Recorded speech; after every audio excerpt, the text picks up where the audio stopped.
Assalamualaikum warahmatullahi wabarakatuh. Alhamdulillahirabbil alamin. Wabihi nasta'in ala umur dunya waddin. Wassalatu wassalamu ala asrofil wal mursalin wa alihi wa sahbihi ajma'in amma ba'du. Salawat serta salam tidak lupa kita curahkan kepada Nabi besar kita, Nabi Muhammad SAW, yang telah menuntun kita dari jalan kegelapan sampai jalan yang terang benderang, yakni ad-dinul Islam. Halo teman-teman, perkenalkan nama saya Nadia Dwi Francisca dari kelas A4 dengan NIM 04040122 dari Komunikasi dan Penyiaran Islam dari absen 15. Dalam 7 menit ke depan, saya akan menyampaikan kajian dengan judul Sabar dan Ikhlas dalam Belajar. Kajian ini bersumber dari jurnal skripsi PDF.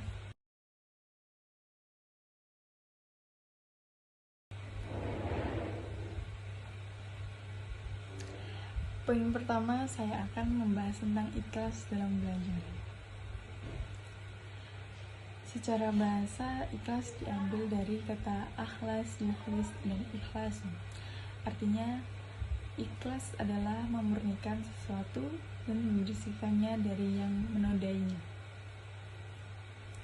Orang yang ikhlas, ia tidak akan terpengaruh oleh pujian dan sanjungan, dan dia tidak akan terpengaruh dan tidak akan juga merubah sikapnya dari pujian tersebut. Hati dan orang yang ikhlas akan tetap meskipun dalam kondisi dipuji, dicaci, atau dihina oleh manusia. Ada atau tidak pujian dari orang lain, dia akan tetap beribadah, bahkan dia tidak berharap sedikit pun balasan dan pujian dari orang lain. Ikhlas dalam belajar adalah mencari ridha Allah dengan ilmu tersebut. Maka ketika ambisi orang belajar adalah untuk mencari ijazah atau mendapatkan manfaat yang bersifat materi saja, maka sesungguhnya ia tidak ikhlas dalam belajar. Orang yang ikhlas dalam belajar, ia tidak akan berpengaruh oleh pujian dan hinaan orang lain. Tetapi ada atau tidak dipuji atau dihina, ia tetap belajar. Orang yang ikhlas dalam belajar, ia tidak berharap balasan seperti penghargaan atau pujian dari guru maupun dari teman terdekatnya ketika ia lagi di atas atau dia lagi berprestasi atau mendapat nilai yang tinggi dari teman-temannya. Karena ia belajar semata-mata hanya untuk berharap ridha Allah, bukan berharap balasan dari orang lain. Selanjutnya poin kedua, saya akan menjelaskan tentang sabar dalam belajar. Sabar berasal dari kata sabaro, yasbiru, dan sabro, yang artinya mencegah dan menahan. Jalan ilmu tidaklah dibentang dengan bunga-bunga dan wangi-wangian, akan tetapi membutuhkan kesabaran, keyakinan, dan tekad untuk kuat yang tidak pernah lunak.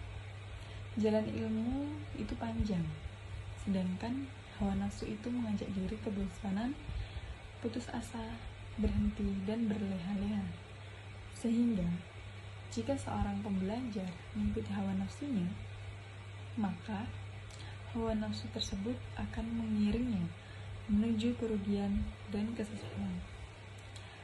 Tidak ada jalan untuk belajar melainkan dengan kesabaran. Sebab sabar itu menerangi orang yang belajar yang sabar. Sabar adalah bekal yang tidak dapat dilepaskan, sekaligus akhlak mulia yang harus dijadikan perhiasan. Ada juga seorang penyair menuturkan, tidaklah hawa nafsu itu, melainkan bagaimana seorang pemuda menempatkannya. Apabila ia diberi makan, maka ia semakin bergolak, bila tidak, ia akan menghilang. Dan ada juga penyair lain yang mengatakan bahwa sabar itu seperti Hawa nafsu itu seperti anak kecil, bila kau biarkan maka ia akan tetap menyusu sampai dewasa. Namun jika tidak, jika engkau sapi, dia akan berhenti menyusu. Dari beberapa pendapat ulama juga bisa disimpulkan bahwa sabar adalah meneguhkan diri dalam menjalankan ketaatan. Dalam menjalankan ketaatan kepada Allah Subhanahu wa taala, menahannya dari perbuatan maksiat kepada Allah, dan akan menjaga dan menahan serta menerima segala takdir Allah yang berikan kepada seseorang. Sekian dari saya, dari Nadia Bifranziska. Saya akhiri. Wassalamualaikum warahmatullahi wabarakatuh.